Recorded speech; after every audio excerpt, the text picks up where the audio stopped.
అదే RTV app వార్తల్ని క్షణాల్లో చదివే అవకాశం ఉంటుంది. ఒక న్యూస్ పేపర్, ఒక టెలివిజన్ ఛానల్ మీ చేతుల్లో ఎప్పుడూ ఉంటాయి. ఈ తప్పుడు నిర్ణయాలతోని ఈ కమిషన్ల కక్కుర్తితోని రాష్ట్రాన్ని ఏ విధంగా అప్రూవల్ పెట్టడం జరిగిందో దాని పర్యవసానం 40,000 కోట్లు అని చెప్పి అంటారు. నేను 3 ఇచ్చా. ఒకటి, ఎన్టీపీసీ ద్వారా మనకు లభ్యత ఉండగా నువ్వు మళ్ళీ సెల్ఫ్ జనరేషన్ పోయే అవకాశం లేకుండే, నెంబర్ 1. నెంబర్ 2, నువ్వు సోలార్ మనకు తక్కువ విద్యుత్ ఉత్పాదన వ్యయంతో, తక్కువ నిర్వహణ వ్యయంతో మనకు వచ్చే అవకాశం ఉండగా నువ్వు instead going for solar you went for thermal. నీ థర్మల్ 6 రూపీస్ పీపీఏ ఉంటే నీ సోలార్ 3 రూపాయలు పీపీఏ ఉన్నది. జీవితకాలం ఈ పీపీ అగ్రిమెంట్ మనగా భారం అవుతుందని చెప్పండి. 3వది, నువ్వు థర్మలే చేయాలని చెప్పనుకుంటే రామగుండ would have been where pit head నీ బొగ్గు లభ్యతను కాడ చేసేది. ఇవన్నీ కాదని చెప్పని ఏదైతుందో నువ్వు దామనిచిల తరలించడంతో నీ స్వార్థ ప్రయోజనాలను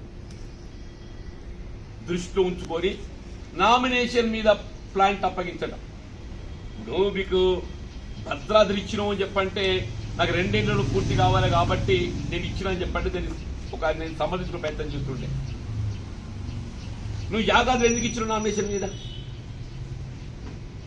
భద్రాద్రి ఏదైతుందో నాకు 2 ఏళ్ళ పవర్ జనరేషన్. ఎంపీసీ బైపీసీ విద్యార్థులకి ఒక వరం CA/CMA కోర్సులు. CA/CMA చదివే విద్యార్థుల్లో 40% మంది ఎంపీసీ మరియు బైపీసీ విద్యార్థులే. మాస్టర్ మైండ్స్ భద్రాద్రి ఇలా మొత్తం ఈ 10 సంవత్సరాలలో అదనపు జనరేషన్ వచ్చేది కేవలం భద్రాద్రి మాత్రమే అని చెప్పట్టు నేను 20,000 మెగావాట్ సమకూర్చింది ఏది ప్రైవేట్ సెక్టర్ అండ్ సోలార్. మన స్టేట్ జెన్కో ఏదైతున్నదో అదనంగా సమకూర్చుకుంది కేవలం భద్రాద్రి మాత్రమే అని చెప్పంటున్నా. అది 700-800 గంతే.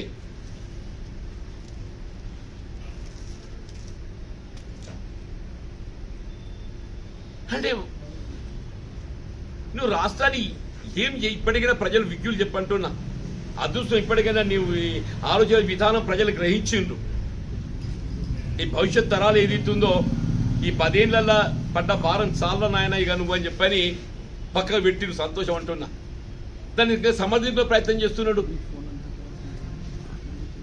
అంటే నరసింహారెడ్డి కమిషన్ ఏ విధమైనటువంటి యొక్క రికమెండేషన్స్ ఇవ్వబోతుందనేది ఊహించి ఈ నరసింహారెడ్డి కమిషన్ తప్పి అంటే ఉల్టా చోర్ కొత్వాలు అంటారు కదా, ఒకటి ఉన్నది సామెత, ఉల్టా చోర్ కొత్వా.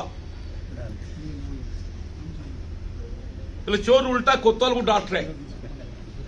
ఇది ఉంటే ఏదైతుందో నేరస్తుడు విచారణ అధికారిని ఏదైతుందో బెదిరిస్తుండు.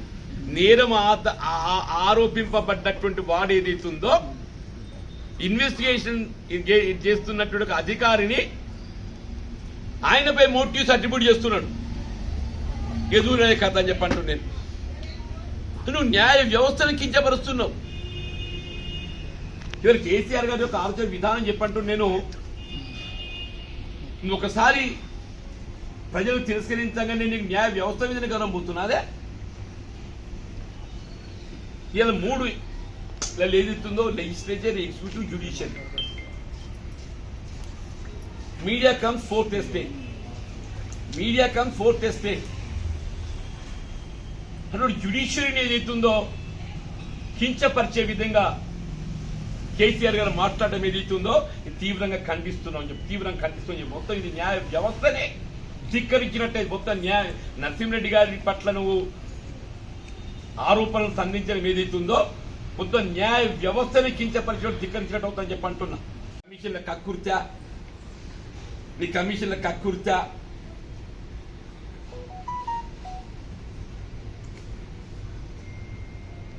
ఇవన్నీ భద్రాద్రికి సబ్ క్రిటికల్కి ఇచ్చినాం.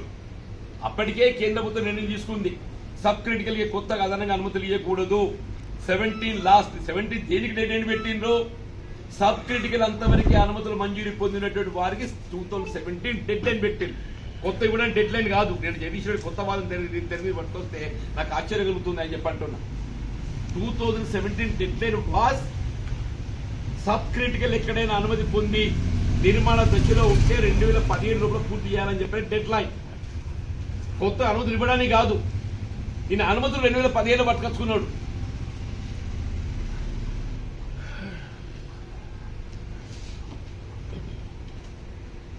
అంటే బేసిక్ అక్కడ స్టార్ట్ అయింది. ఇలా బిహెచ్ఎల్ ఏదైతున్నదో సరే ఇది పబ్లిక్ అండర్టేకింగ్ ప్రైవేట్ సెక్టర్ అనేది కాదు.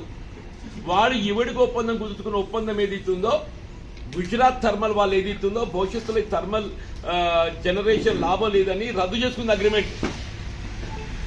బిహెచ్ఎల్ ఏదైతుందో గుజరాత్ ప్రభుత్వంతో ఏదైతుందో అక్కడ ఒక ఒప్పందం కుదుర్చుకుంది థర్మల్ జనరేషన్ సంబంధించి టర్బన్స్ సమకూర్చడానికి ఒప్పందం కుదుర్చుకుంది. ఆ టర్బన్స్ ఏదైతుందో మేము వీఆర్ గోయింగ్ బ్యాక్.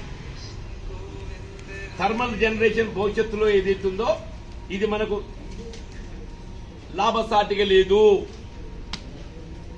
ఉపయోగకరంగా లేదు అని గుజరాత్ రాష్ట్రం ఏదైతున్నదో థర్మల్ యూనిట్ ఏదైతుందో వాళ్ళు దే హ్యావ్ స్టాప్డ్. వాళ్ళు విరమించుకున్నారు.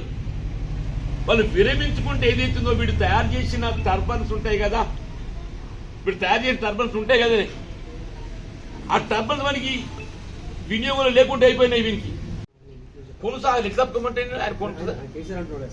ఆయన అంటే తప్పుకుంటాడే, బెదిరిస్తున్నట్టే ఆయనకి. నేను ఏమన్నా బాబు, ఆయన ఆల్రెడీ డిఫెన్స్ ఎస్టాబ్లిష్ చేసుకుంటుండు. రేపు ఏదైతుందో నర్సింహరెడ్డి కమిషన్ ఏ విధమైనటువంటి ఒక నివేదిక ఇవ్వబోతున్నది, ఆయన రికమెండేషన్స్ ఏ విధంగా ఉండబోతున్నాం అనేది ఏదైతుందో ఇలా ఆయనకు స్ఫురిస్తున్నది. ఆయన డిఫెన్స్ ఎస్టాబ్లిష్ చేసుకుంటుండు. ఇది nothing but establishing a defence. నేను ముందే అన్నా కదా నర్సింహరెడ్డి కమిషన్ ఏకపక్షంగా పోతుందని చెప్పని. రేపు నివేదిక ఇచ్చినాక ఏదైతుందో ఆయన వెసులుబాటు కొరకు ఏదైతుందో ముందే ఒక ఎల్బీ క్రియేట్ చేసుకుంటుండు. మరిన్ని వీడియోస్ కోసం ఛానల్ ని సబ్స్క్రైబ్ చేయండి. లేటెస్ట్ అప్డేట్స్ కోసం వాట్సాప్ ఛానల్ ని ఫాలో చేయండి. అండ్ లింక్ డిస్క్రిప్షన్ లో ఉంది.